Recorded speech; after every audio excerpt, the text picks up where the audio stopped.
14 феврали соли 1992 котиби давлатии ИМЕА Джеймс Бейкерисе ва президенти собиқи Тоҷикистон Раҳмон Набиёв дар душанбе мулоқот карданд ва муносибатҳои дипломатӣ барқарор карданд. 19 феврали соли 1992 ин муносибатҳои дипломатӣ аз ҷониби собиқ президенти Амрико Ҷорҷ Буши Калонӣ тасдиқ карда шуд.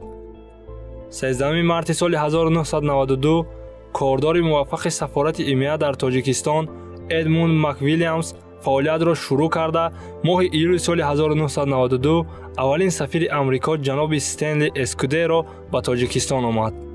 16 марти соли 1992 маросими расмии кушодашавии сафорати Амрико дар Душанбе дар ошёни чоруми собиқ меҳмонхонаи Октябр, ҳоло меҳмонхонаи Авасто доир шуд. Сафорат бо сарварии Стенли Эскудеро 8 дипломати амрикоӣ ва 16 шаҳрванди Тоҷикистон ба кори худ шурӯъ намуд. چون کسب اولی من معلم زبان انگلیسی بود، من خواستم برای خود کار یابم. بنابراین من برای جستجوی کار به سفارتخانه آمریکا رفتم. خوشبختانه و مرا آنها به کار پذیرفتند و نصیب بود است که 17.5 سال شما گفتید از ماه می سال 1993 تا قریب سپتامبر 2010 من در آنجا فعالیت داشتم. сафорат фавран ба расониндани кӯмак ба мардуми Тоҷикистон дар солҳои ҷанги шаҳрвандӣ шурӯъ карда, аз соли 1992 то соли 1997 ба маблағи $178 миллион кӯмак расонид. дар соли 1997 ИМЕА раванди сулҳи таҳти роҳбарии Созмони Милали Муттаҳид дар Тоҷикистонро дастгирӣ намуда, мунтазам бо ҳарду ҷониб дар музокирот машваратҳо анҷом дод. در مناسبت‌های بین دو کشور چیزهای خوب، همون عامل‌های خوب، واقعی خوب بسیار بودند. مثلا سال‌های اول زیادتر یاری بشردوستانه ایالات آمریکا به تاجیکستان مشاهده می‌شد. مثلا هر سال آنها تخمین 36,000 تن گندم می‌فروختند و این چه به ولایات تقسیم می‌شد. ما در همین تشکیل همین کارها سهم می‌گذاشتیم. زیرا می‌دونید که سال‌های اول، سال‌های 93، 92، 94، 95 تا شاید مردم واقعاً محتاج همین چیز بودند، محتاج خوراکباری، غذای خوب. و دیگر چیزی که بود، آمریکایی‌ها زیادتر در تشکیل بعضی ساختارهای دولتی تاجیکستان مدد می‌رساندند. از جمله در ساحه قشون‌های سرحدی، تشکیل دیدبانگاه‌ها، تامین واسطه‌های نقلیات و چیزهای دیگر. بعد همچون کشور دموکراتی آنها کوشش میکنند در تاجیکستان هم سازمان‌های غیر دولتی فعال باشند. بنابراین برای این در این کار آنها نیز فعال بودند و گمان میکنند این روز هم در این روند این روز هم دوام دارد. پس از به امضا رسیدن سازشنامه صلح تاجیکستان، ما از بانک جهانی و خزینه بین‌المللی پول دعوت کردیم که برای بازسازی تاجیکستان قرض دهند و کمک کنند. سفارت ИМЕА زیاده از 1200 جنگجوی سابق را دوباره به زندگی آسایشته برگرداند و زندگی زیاده از 1 میلیون نفر ساکنان منطقه‌های جنگ زده را توسط برقرار کردن مکتب‌ها، درمانگاه‌ها، سیستم‌های آب تامین‌کنی، منزل و نیروگاه‌ها، برنامه‌های همکاری با مقامات حفظ حقوق را با جامعه به راه گذاشت. ایالات متحده برای پرزور نمودن امنیت $330 میلیون کمک کرده است. وقتی که نیروهای مرزبانی روسیه در سال 2005 تاجیکستان را ترک کردند، ایالات متحده 27 انشاءات مرزی را با ارزش بیش از $25 میلیون ساخته یا تجدید کرد. به مرزبانان تاجیک بیش از 6500 عدد تجهیزات و ماشین‌ها و 160 کیلومتر سنسورهای زمینی را برای پیشگیری کردن عبور غیرقانونی تروریستان، نشأت جلبان و دیگر عنصرهای منفی داده شد. پس از سال 1992 در جواب به پیامدهای جنگ شهروندی و دیگر بحرانها، حکومت ائمه برای تامین امنیت غذایی و تامین روزگار به مردم تاجیکستان $75 میلیون کمک بشردوستانه روانه کرد. حکومت آمریکا برای کاهش دادن گرسنگی و کمغذایی در تاجیکستان و کشاورزان و بخش کشاورزی تاجیکستان $130 میلیون ارائه کرده است.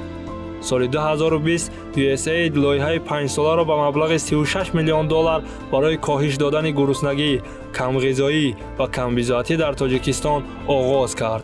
طور ذکر کردم USAID تقریباً 30 سال باز در تاجیکستان فعالیت دارد лоиҳаҳоро амалӣ мекунад ва он чизе ки мо ҳамчун як миссияи дуҷониба айни замон анҷом доданӣ ҳастем, ин ба анҷом расонидаи таҳияи стратегияи сесола мебошад. мо кӯшиш мекунем ки ба дастовардҳои гузашта такя намоем ва онро афзун гардонем. ба таври васеъ гӯям, агар мо ба соҳаи тандурустӣ, маориф, кишоварзӣ ва рушди бахши хусусӣ тамаркуз хоҳем кард. бо мақсади то беш аз 235 000 нафарро дар саросари тоҷикистон тавассути насосҳои нав ё чоҳҳо бо оби ошомиданӣ таъмин кардан, ҳукумати амрико $20 миллион сармоягузорӣ кард.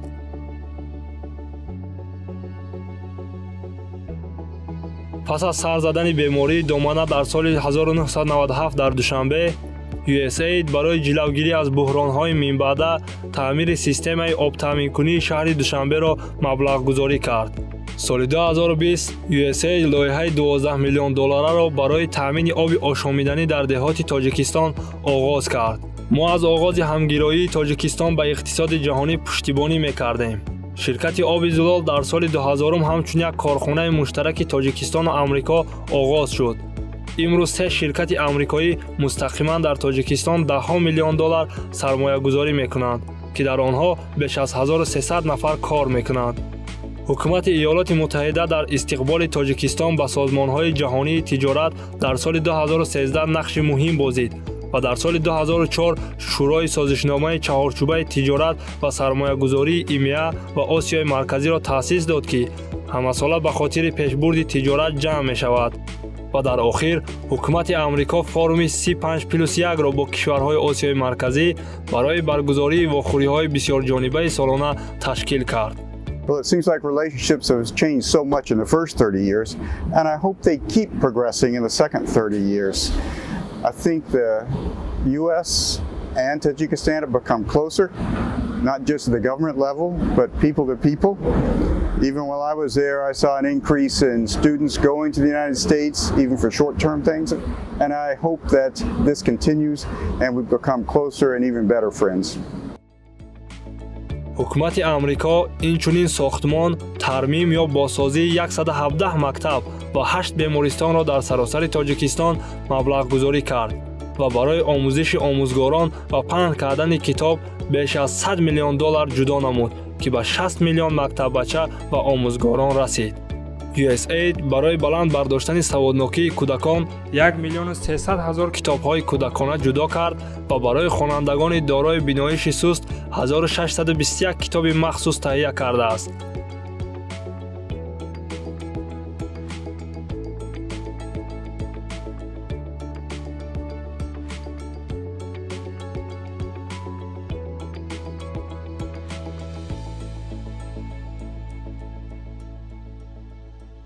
лоиҳае ки айни ҳол барои ба амал баровардани он оғоз карда истодем, ин лоиҳае аст ки кӯмак мерасонад ба нафароне ки баъдан нобино шуданд. ин лоиҳае аст ки барои онҳо меомӯзонад ҷои муайянкунӣ, яъне ки рафтомад дар муҳитро. лоиҳаи USAID ҳамроҳ бихонем зиёда аз 28,000 омӯзгорони синфҳои ибтидоиро омӯзонд. дар давраи пандемияи COVID-19 USAID зиёда аз 160 барномаи телевизионии таълимӣ дар саросари кишвар ва 2 барномаи мобилӣ барои мактаббачагон таҳия ва пахш кард. яке аз дастовардҳои бузург ин буд, ки дар соли 2007 сохтмони нахустин пули бузурги Тоҷикистону Афғонистон ба маблағи $37 миллион дар панҷи поён 2 маротиба коҳиш додани вақти транзитӣ аз Тоҷикистон то ба наздиктарин бандари баҳрӣ ва пайвастани тоҷикон бо бозорҳои ҷаҳонӣ буд. иёлоти муттаҳида барои иншооти гумрукӣ ва сарҳадӣ ба таври иловагӣ $11 миллион маблағгузорӣ кард. дар сохтмон беш аз 450 нафар шаҳрвандони Тоҷикистону Афғонистон кор кардаанд.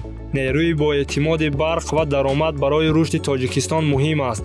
аз ин рӯ мо ба хати интиқоли барқи Каса ҳазор $15 миллион ҷудо кардем. мо барои беҳтар кардани тавлид ва тақсими нерӯи барқ дар саросари Тоҷикистон $25 миллион сармоягузорӣ кардем. USAID бунёди як нерӯгоҳи офтобии 220 киловатт дар Мурғобро барои нерӯи барқ ба деҳаҳои дурдаст маблағгузорӣ кард ва барномаи минтақавии энержиро ба маблағи $39 миллион оғоз кард. аз замоне ки мо будои такядорро дар осорхонаи миллии Тоҷикистон барқарор кардем, барномаи сафир барои ҳифзи мероси фарҳангӣ барои маблағгузории 17 лоиҳа беш аз $800,000 ҷудо кардааст. شما از زمره شخصانی هستید که به مسائل فرهنگی توجه میکنید. مثلا در دایره یک لایحه برای پنجکینت قدیم مبلغ گذار شده بودید. توجه کردن به این موضوع برای یک سفیر از چی سرچشمه میگیرد؟ ما خزینه نه آنقدر کلانی داریم که برای لایحه های فرهنگی جدا شده است. علاقه با بسیار متخصصان این ساحه، چه گیولوگ، چه ارخئولوگ و چه تاریخ نگار ما همکاری داریم. 17 لایحه های گوناگون داریم، از جمله درباره پنجکینت قدیم که من شخصا اشتراکچی این لایحه بودم و این برای من مایه افتخار بود. این چنین لایحه ها برای سرعظم قلعه حصار نیز با تشبث ما عملی گشت. محض دوران کرونا ویروس بود که مشکل پیش آورد برای دیدن نمودن از این جایها، اما من فکر میکنم بهره شناسایی با فرهنگ باید این مقصدی در پیش گذاشته را عملی باید. امسال حکومت آمریکا $186,000 برای حفظ و از نوسازی پنجکینت قدیم را مبلغ گذاری کرد. ما آرزو داشتیم که کی امکانیت می شود که ما همین کارهای کنسرواسیون، رستوراسیون و ریکنستروکسیون را عملی کنیم. زیاده از 70 سال ما نگاه کردیم، همین کار نشد، امکانیت پیدا نشد. من امروز با تشبث سفارت ایالات متحده آمریکا در تاجیکستان این لایحه مبلغ گذاری کرده شد و ما باز تشکر اظهار میکنیم که این عملی می شود و در آینده برای پیشرفت کار ما امکانات های نهایت بزرگ می بود. ما متخصصان ساحه توریسم را آماده می سازیم، خدمت رسانی آنها را تبلیغ می کنیم و آنها را با سیاحان خارجی پیوست می کنیم. حکومت آمریکا 3400 نفر را از تاجیکستان به برنامه‌های تبادلی ایمیا فرستاد. ما اینچنین 130 نفر سرایندگان، هنرمندان و سخنوران را آورده ایم تا به تماشابینان تاجیکستان معرفی کنیم. با پروگرام IVLP 2014 در آمریکا بودم. IVLP این راهنمایی سوهی لیدرство و بیزنس، یعنی که سوهی صاحبکاری، پیشرفتی صاحبکاری در مقیاس آمریکا با ما همین پروگرام دسترس شد و وقتی که ما اونجا بودیم ما از همین صاحبکاری خردمیانه تا خود کنگرس برآمدیم. ما 23 دولت اشتراک کردیم، از هر یک دولت یک اشتراکچی، یعنی که من تاجیکستان را اونجا معرفی کردم و با گوییم گذشت این پروگرام ما در زیاده از 6 شتات‌های آمریکا یکچند 8 قریب 7-8 شهرهای آمریکا بودیم و اونجا همین بیزنس استруктура، یعنی ساختار صاحبکاری چطور رونق یافته ایستاده است در مدتی گوییم زیاده از 200 سال استقلالیت آمریکا با ما معرفی کردن، شناسایی کردن. زیاده از 100 نفر اشتراکچیان برنامه فولبرایت آمریکایی از جمله محققان، عالمان و متخصصان برای مبادله دانش و رابطه با تاجیکستان آمدند تا اینکه از تجربه خود بگویند و سطح دانش زبان انگلیسی شهروندان تاجیک را بلندتر کنند. 8 مرکزهای آمریکایی ما برنامه‌های رایگان فرهنگی و تعلیمی را پیشنهاد می‌کنند. من جی ریچ هستم.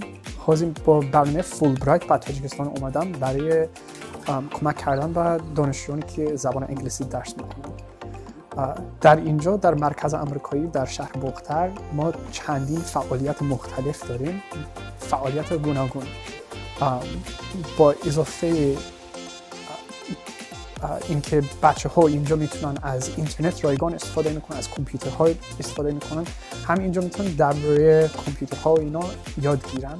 ایالات متحده و تاجیکستان برای نجات حیات مادران و کودکان، بهبود غذا و تبابت مؤثر بیماری سیل، ویچ و کووید 19 به تاجیکستان بیش از $230 میلیون اختصاص داده است.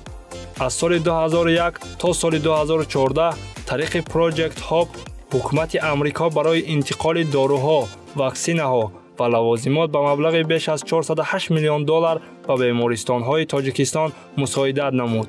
ایالات متحده $12 میلیون و بیش از 2.6 میلیون واکسینه کووید 19 برای کمک به تاجیکستان در مبارزه با پاندمی کووید 19 جدا کرده است. از جمله تجهیزات تشخیصی، ساختمان اکوسیستم اکسیژن، مواد و آموزش‌ها، بهبود توانایی تاجیکستان برای مبارزه با کووید 19 و آمادگی به تهدیدهای آینده. از آن وقت این جانب ما به مردم تاجیکستان برای پیشبرد رشد، جلوگیری از بحران‌های بشری و تأمین ثبات و امنیت و استقلالیت تاجیکستان به مبلغ بیش از $1 میلیارد 800 میلیون کمک رسانیدیم. ما همیشه با حکومت تاجیکستان همکاری قوی در ساحه‌های ذکر شده داریم. ایالات متحده و تاجیکستان در یک جایگی آینده درخشان را بنیاد می‌کنند و به پیش حرکت می‌کنند.